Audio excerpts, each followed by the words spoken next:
I'm Kate Tobin. I'm the local partnership advisor for the Forestry Commission in the South West. My job is to give advice on all sorts of things to do with woodland to organisations and individuals in our region. And one of the questions that I'm often asked by people is about grants for creating new woodlands.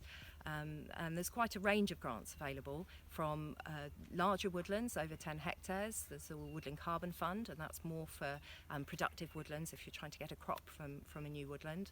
And then there are also grants for smaller woodlands that are more about benefiting wildlife, the landscape, water quality, that sort of thing.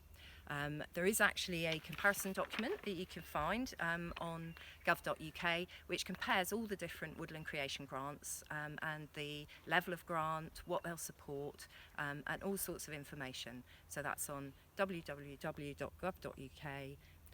One of the grants available is Woodland Creation Grant, and that's really focused on creating woodlands like this one. Lots of butterflies, lots of birds, really good for wildlife and good for water too. The grant is payable. You can get up to $6,800 per hectare to establish the woodland in the first place, and that pays for the cost of the trees and planting them and protecting them.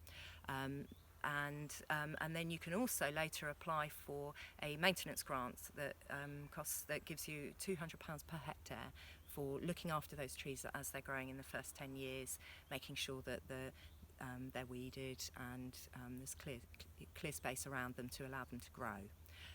So it's a really good grant for covering most of the costs of establishing a new woodland like this. People are sometimes uncertain whether to plant now or to wait and see what new schemes come out in the future. It's worth knowing that the government has guaranteed that any schemes signed up to, agreed before 2020, will be guaranteed for the entire lifetime of the scheme. The new environmental land management scheme that's being designed is quite likely to be based around natural capital and public goods. A new woodland like this has such amazing wildlife, water quality, carbon storage benefits to it that this kind of scheme puts people in a really good position. They'll be very well placed for any new schemes that come forward in the future.